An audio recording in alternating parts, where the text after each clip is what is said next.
Welcome to Deep Americana. Today on Deep Americana, Josh will be interviewing Randy over soccer. Welcome to Deep Americana. This is Josh with Randy today. We're going to discuss soccer, or as they call it everywhere else in the world, football. All right. Randy, I'll ask you some questions here. For starters, who's your favorite soccer or football team? I like Bayern Munich. Bayern Munich's a very solid team. They just won the Bundesliga for a record 8th consecutive season, and they're primed to get into this Champions League playoff scenario that they're doing here next month. Yeah. They were a little slow getting things going this year, but they got, it seemed like once they got going, they were pretty much impossible to stop. Yeah. Is there any particular reason why that's your favorite team, Randy? I like a lot of players. I like Mueller. I like Lewandowski. You know, everybody says, oh, they're getting so old, but I think they got that maturity. They know how to play. You know, they got a lot of finesse to their game, and they know where to be. You know, they've got that experience, and I really like watching them play. Yeah, they're an exciting team to watch, that's for sure. And you know, Thomas Mueller, he's one of the top goal scorers in World Cup history, and they did horribly in the last World Cup, you know. Yeah, they did. But that's almost become the standard now, where a team will go on and win the World Cup and then not even make the knockout stages. And that's, Yeah, you see that a lot. I'm not sure, you know, why that is. I mean, they've got solid players and a solid team. It could be just the chemistry. Well, they made a between the big- players a lot of times. They made a big deal a few years back. I think it was 2017 when they had they did the Confederations Cup, and Germany basically sent out what they called their B team, and they went on and they won the Confederations Cup, and so they were picked by a lot of people to do really well in this last World Cup, but it just didn't quite I think a lot of those players were tired because they played a lot of games in the last 3 or 4 years, and the group wasn't really that tough, but what was it? Was it Sweden in that group with them, and Mexico, and then somebody else? Yeah. Yeah, so I thought they were going to move on pretty easy, but they just had such a difficult time. But yeah, that's the thing you got to look out for, you know, is a lot of teams that you don't think are going to do anything. I mean, will play really well a lot of times because they do want to move on, and it can surprise another team. Right. So yeah, soccer was one of the first sports to really come back, at least in different parts of Europe, back in May. The Bundesliga restarted, and they're already done. The Premier League is just about finished up. They started back in June, and they've been playing. One of the things I've noticed a lot watching the different leagues is now that they've got 5 substitutes, which they added in as a result of COVID-19, and the whole circumstance of these guys having 3 months off or whatever, Right. is that I really think that it really favors the teams that have lots of money, that have bigger squads. Definitely. And it really, I mean, we could look at there's still a few games where the so-called lesser team or whatever ends up winning, but more often than not, I mean, I've seen a lot of these games where they make 3 or 4 substitutions in a short period of time, and it just completely changes the game. What do you think about that? Oh yeah, I think it's I don't know what the answer is to that, but yeah, you see one team that's able to make substitutions and the other ones can't really do it, and it does come down to money. You see a lot of the bigger teams, and especially in a lot of the bigger cities where they have they got the financial backing, and they got a ton of money. They got a few million euros to to spend on all sorts of different things, and they pack their, well, right now they're not, but they were packing their stadiums, and you got a lot of the smaller teams that just don't have that kind of financial backing. Well, But you see that in just about any sport too, yeah, absolutely. I think in soccer, it's more. You can see it more because in the different leagues, you get different competitions because every country has at least one cup competition. Some have two, and then you get the Champions League. Teams that get into the Champions League, they get a bunch of money just for getting into the Champions League. Right. And you get more money based on how well you place in like any given league. So it's and with relegation, which they don't have here in America, which I would love to see multiple leagues and relegation for basketball, football, all kinds of sports here. I think that would be really interesting, and it would force some of these teams. You'd never see tanking like what goes on in American sports, where teams will purposely lose games just to get better draft picks, because that's not how it works in soccer. It's one of the reasons I like watching it. And then it's just a beautiful sport in general. But yeah, I think that's pretty interesting. They do it completely different. I like all, they have several different leagues, and the teams can move up and down, and it doesn't matter where you place. And I mean, as far as like in football or basketball, you're towards the bottom, so you're going to get the better picks first, and that kind of sucks because it keeps a lot of it does keep a lot of teams. Well, we don't want to win these games because we want to get a better pick in the draft next year, and or you got some teams that don't bring in as much money as others, so they're able to draw better players to their team, and I like the several different.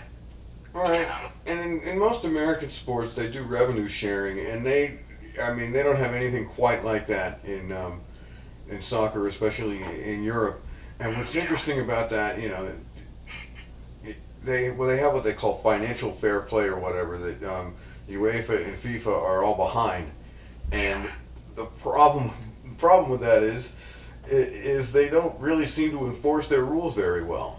At least that's the way I see it. Just last week, Manchester City, who had been, they were going to be banned from European play for 2 years, and then they went to the court of the arbitration of sports or whatever, and they said, okay, that's like they decided, okay, you can pay a $3 million fine or something like that, or maybe it was $10 million. I can't remember how much it was. They made him pay a fine, and then they said, okay, you can keep playing in Europe and it's fine. Right. And they just their enforcement is just, I don't really know what's going to stop a team from just making up doing their own thing, but if all you're going to do is get it's kind of like a slap on the wrist. Teams are going to try to do whatever they can, and if you gotta have some rules in place, and and you gotta follow through with those. yeah. And I don't know specifically why they don't do that. It's possible there could be money going on under the table, that sort of thing. FIFA in and of itself might be one of the most corrupt organizations in the world. It's We just don't know. we don't know, because every time they try to do something about it, they just Yeah. Oh yeah, we're gonna let that go. yeah, pretty much. I read somewhere where the United States was really actually trying to go after a lot of those guys, and even now they've backed off. Yeah. And I think it's one of those things. Oh well, there's a big pandemic going on, so let's do all this stuff that people really don't like, but they're not going to be paying any attention. Exactly. Yeah. There's a serious problem in our world today that they're just waiting for a distraction to get you onto something different. Yeah. Definitely. Yeah, I know the U.S. has been trying to get some more players from overseas and stuff, and. Well, the funny thing about that I is, just don't think they can compete, as far as even financially, it's no, just not as big a sport here, and in a perfect world, we'd have more players like Christian Pulisic, who plays for Chelsea now, And man, he came on in that game yesterday against Liverpool. That Liverpool ended up winning 5-3. But at the time, it was I think it was 3-1, and then it was 4-1, and then it was 4-2, and then it was 4-3 real fast, because once they brought Pusilic on, he was just he's a talent, and he changed that game yesterday. Yeah. And that was, I mean, I've watched a few Chelsea games this season, but that one yesterday, I was like, I think Pusilic is really, like, since the restart back in June, he's been one of the most impressive players to watch during this period of time, and I think, like, he's one of the guys that's really actually made a real impression on just soccer in general, and he's definitely a talent to watch in the future. It's a real shame he didn't get to play in the World Cup a couple of years ago. Right. But, I mean, you know, it's almost hard to even imagine them having a World Cup at this point, but, I mean, it's still a couple of years away. So, hopefully we'll have some version of normalcy by then. But as hard as I could say, you can't imagine them having a World Cup. I can't imagine them not having a World Cup. Yeah. So, it's, you know, it kind of goes both ways. Yeah. Because the World Cup is like maybe the biggest event that takes place over the course of a month that happens in the world, in terms of like who watches it, and you know, it just like it's like a festival in a lot of countries, and even ones that they don't have it in. You know, like if they're having it in Europe or whatever, they're still having a festival, and you know, every day Brazil's playing or every day Argentina's playing, like, you know. It's a big deal all over the world, and we're just now starting to kind of catch the, you know, I think about the last 10, 15 years, soccer's really started to pick up in popularity in America. Right. And we see that with the bigger TV contracts for the Premier League and for Bundesliga and the Spanish La Liga, and other leagues as well. But recently MLS has been playing. They've been doing a tournament. I've been watching a lot of those games recently. Yeah. Which is interesting, and there's some good players in the MLS. Not to the. There's a lot of good players in the MLS. It's just you know, unfortunately, we just, you know, it's all, you know, it's all the other sports, and you know, it just. I mean, there's a lot of people here in the U.S. that really, you know, enjoy soccer, but it's not like, you know, anywhere else. Well, what's interesting about that is most kids play soccer. You know, whether like some like organized on a team, but like even when I was a kid, you know, back in the '80s, like we played it almost every day at recess. Yeah. You know, every day it was nice out at least, and it let us go outside and run around. Right. And you know, I don't understand. Maybe it's because of the lack of the organization or whatever, but it just seems to me, if we're drawn from, you know, one of the biggest population, you know, from a really big population, where we're good in just about every other sport, we should at least be able to compete. Well, yeah, definitely. I think so. And missing out on the last World Cup was very disappointing. Yeah, it was. Yeah, it was. I mean, I still remember I was in Arizona at the time, just watching it on my computer, and like them not scoring a goal, and then I can't remember who it was that had scored late in the game or whatever that changed everything, and then they were out. Yeah. And it was one of the most disappointing. I mean, I've been watching soccer pretty steadily for the last 10 years, and that was like the most disappointing thing I'd ever seen happen. But then, you know, I'm a Liverpool fan, so I'm kind of getting used to. I had been getting used to disappointment, but the last couple of years have just been truly amazing. Yeah. But I mean, it's been a really good. Jurgen Klopp has done a really nice job getting those guys, getting the right players and making the players that he had better. And I think we need to see more of that. Yeah. Definitely. Because I mean, you know, they spent a good amount of money on some of those players, but when you compare to like the amount of money that Manchester City or Manchester United that they're spending, it's not even close to that. Right. And it's more about you know, having a team mentality. And Pep Guardiola, you know, you got to give him credit too, because He's one of the greatest coaches, at least in modern soccer history. With everything he did with Barcelona, for sure. Oh yeah. And there in the, 9, 10 years ago, there was really nothing better than, that might have been one of the greatest teams of all time.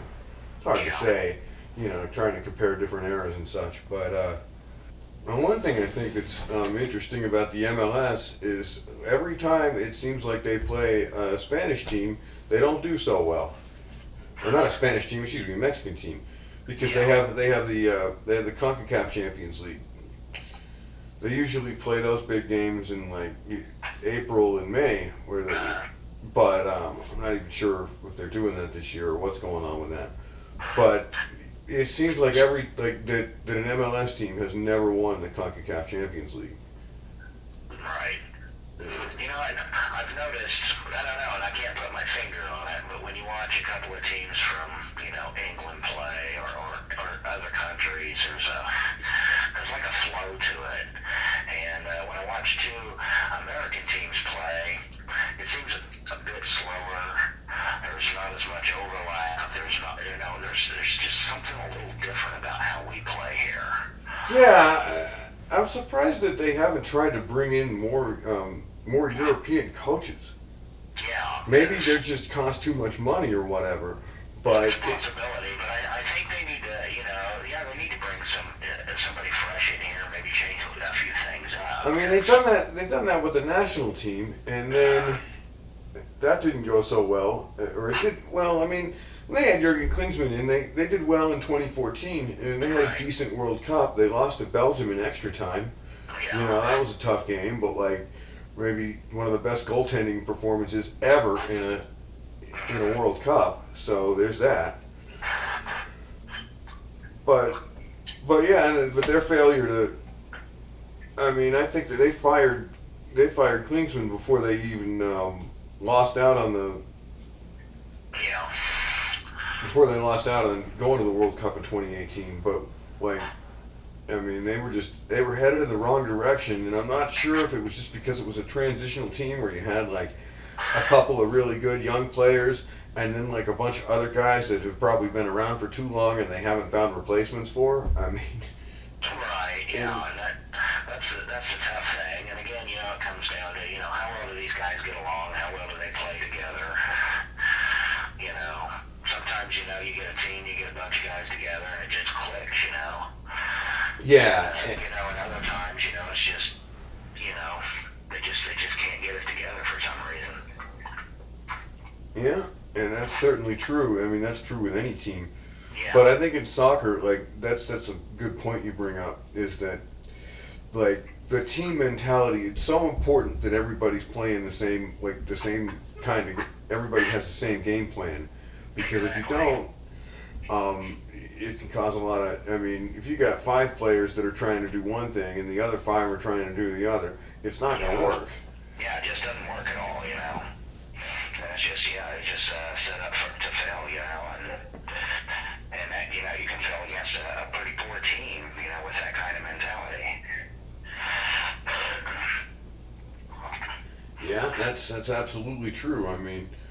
And just like with any sport, you see a team that win, a bunch of games in a row, and then they go up against a team you think they have no chance of winning against, and then lose 3-0 because they were just off that day, Yeah. And it's very interesting. Yeah, and that happens too, I think especially in Europe, you get the local rivalries, and they're extremely intense. Oh yeah, definitely. They can go all out, and it also includes your depth, because you pick up a certain amount of yellow cards, you're going to be out for a game, and you got to replace them with somebody else. And how well will that sub? How well do they work with the rest of the team? For an entire game, and there's a lot of different factors in that. Mm-hmm. So a lot of teams have really good depth, and then you can throw any sub out there and they're going to perform just as well as the starters are. And then you got some, where it doesn't work when they're missing even just one I mean, I've noticed to some degree Liverpool, since Jordan Henderson's been on, he's their captain, so that's kind of a big deal. But he missed a few games. He missed a few games back in February and going into March, and they weren't quite up to that level. And he just got injured again about 2 weeks ago, and then since the restart, and after he was out again, they played well yesterday, but I think they were a team inspired yesterday because they were finally going to lift the cup. So I think that played a bigger role even in Jordan Henderson not being in the game. But you could definitely tell that sometimes it's just one player. And the funny thing about him is a few years ago, talk to any Liverpool fan, they couldn't believe he was captain. They couldn't really believe he was a regular starter. And now it's completely different. And that's the Jurgen Klopp effect. That's and a lot of teams have that. You're missing one of your key players, and they may still play well, but it won't be at that same level. Yeah, I completely agree with that.